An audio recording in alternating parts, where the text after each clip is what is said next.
Hello, everyone. Chris England here, doing a much later than usual Japanese legendary hero banner. Once again, I am trying to get back into the swing of certain things after getting used to working again, or some other things. But for now, we have the Exalt's other half. We have male Robin, and I can't believe I'm going to say this, but I can't believe he's not Grima. So one thing that we should probably note is that he is copycatting the legendary Earth element from his female counterpart as plus HP plus defense.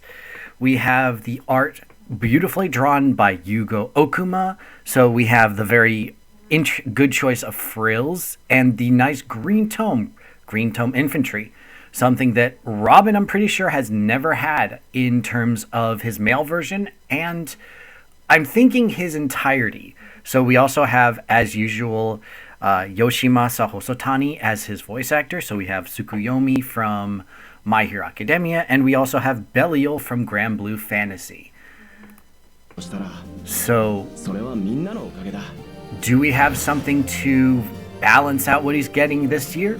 Yes, we actually do. So this is hopefully meaning that he is going to be getting 11 sword as the Brave alt. But we start out with Ignis, Canto Control. We have Seal Attack 4, which I believe was the last one that we were introducing in total. We have the exclusive A skill as part of the plan.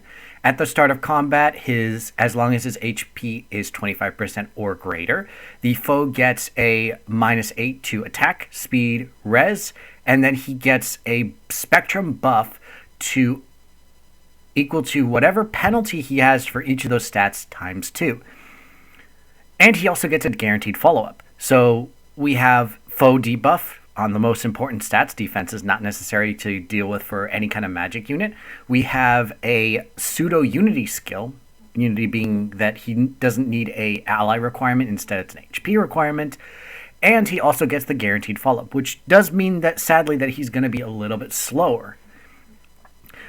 But how does this add up? We have his weapon, the Master's Tactics.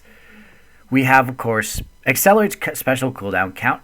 At the start of turn, 2 effects will go off as long as his HP is 25% or more. He gives himself and any allies within 2 spaces of him the Grand Tactics bonus, and then inflicts on himself Spectrum -4. For any allies, he inflicts -6 to whatever their highest 2 stats are. So any unit that has a high attack will take a 6 debuff to attack. High resist will take 6 debuff to res. Now this also works out with grand strategy, turning that -6 into a +6 basically during combat. Now do note that anytime you're adding these kind of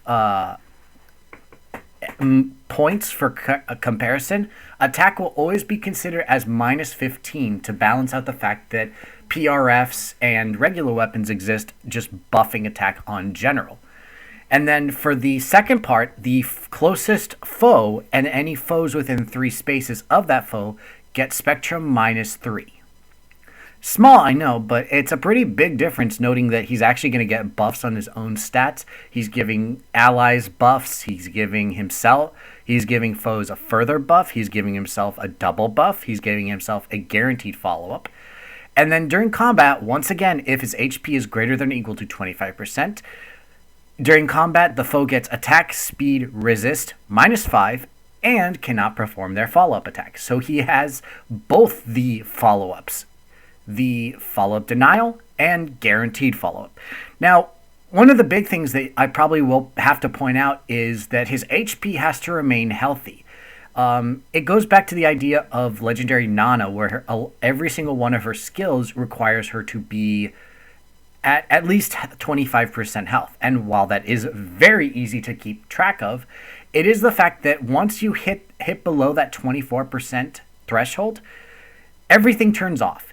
Every single thing in his tome turns off. His A skill turns off, the only things that are still valuable are his special, his seal, and the Kanto control, which does make him very good as a support unit.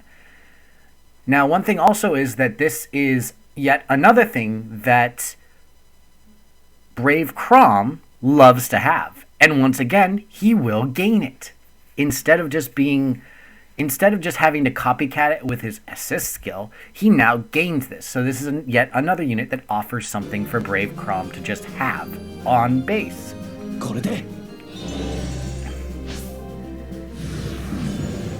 Throw the Wind. At the start of turn, he inflicts. Now, unfortunately, we don't see what either one of them hit, but I'm guessing for Lucina, it's attack and speed. And he also comes with the pair-up mechanic.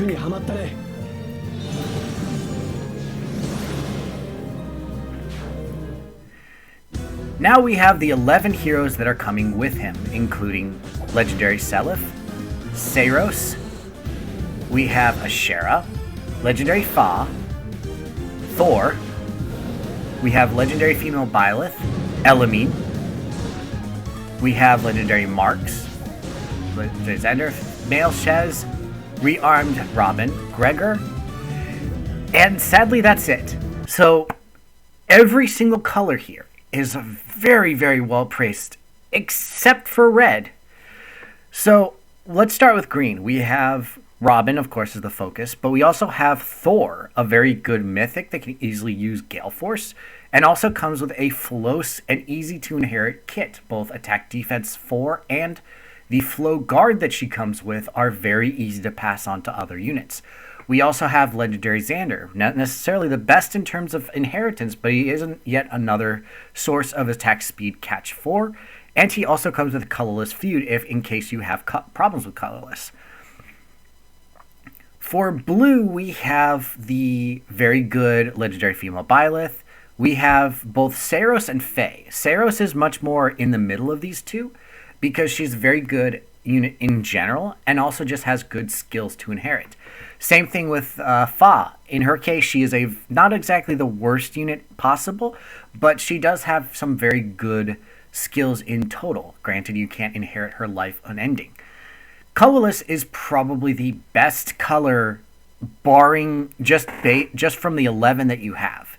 So you have, on the low end, Ashera.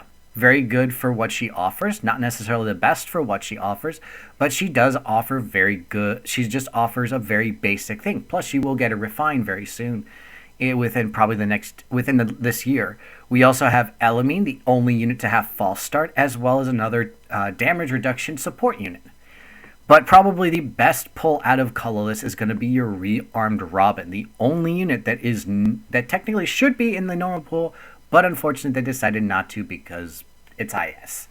So, of course, you have a very good defensive unit. We also have another source for Hardy Fighter. We have a near save skill, and then the Arcane skill.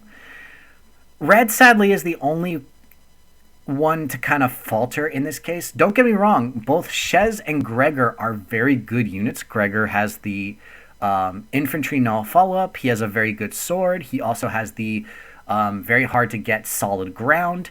Male Shez has a brave weapon, a bulwark skill, as well as attack speed oath, I believe. But whatever it is, it's very easy. It's very easy to inherit. Shez is a very easy unit to inherit from. Gregor is a very good unit to just give whatever. Legendary Seliph is the only garbage unit out of red, and what makes it even worse is he's the only yet legendary unit. If one of these were like a seasonal duo or harmonic hero, that would make this way better to pull on. But he should be getting a refine, hopefully making him better. I can't really say anything. I mean, I gave him a Wyvern Katana from Ninja Har, and that makes him very good. But that unfortunately doesn't do enough to validate him being where he is. So, green, colorless, blue, and then red if you have to. But I would try and avoid red at all costs unless you need those units. So, this is a month-and-a-half old banner, so the Spark information doesn't really make any sense, but the tops are, of course, going to be the Robins. If you need a blue color, either the legendary female Byleth or Saros. If you need skills, male Shez, legendary Fae. Probably Ashera is also good because she does come with relatively easy to inherit skills. If you need a good healer, Elamine. If you need just a very good swordian and you've had very poor luck with pulling stuff in normal pools, then definitely Gregor has stuff options. I would highly recommend against trying to pull for legendary Seliph unless you actively want him. But in terms of value, male, female Robins, female Byleth, and then Shez for red if you want to choose one of each color. If you don't want to choose one of each color, I highly recommend going for Elamine just for her healer aspect. So, of course, this is the Fae Pass exclusive. I really don't know any way to explain that, but we also would get the Celestial Stone, even though the video didn't seem to want to mention it.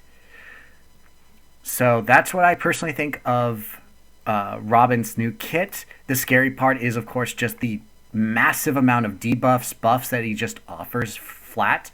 But once again, probably switching out his special for maybe Soul or Noontime just to keep his HP higher, or at least include one healer on the team to keep him above that threshold for his weapon. Yes, I know it's very unlikely, but it's most likely and unlikely are two very different things, or most likely or might happen and will happen aren't too far off.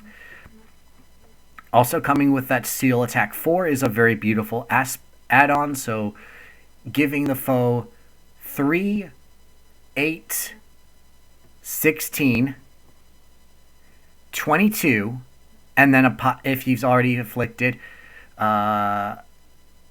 26 in total, maximum minusing for HP. So he will most likely not be taking any real damage. So that's what I think of Legendary Robin. If you like my content, as usual, please consider subscribing to my channel, and I will see you in the next video. Thank you.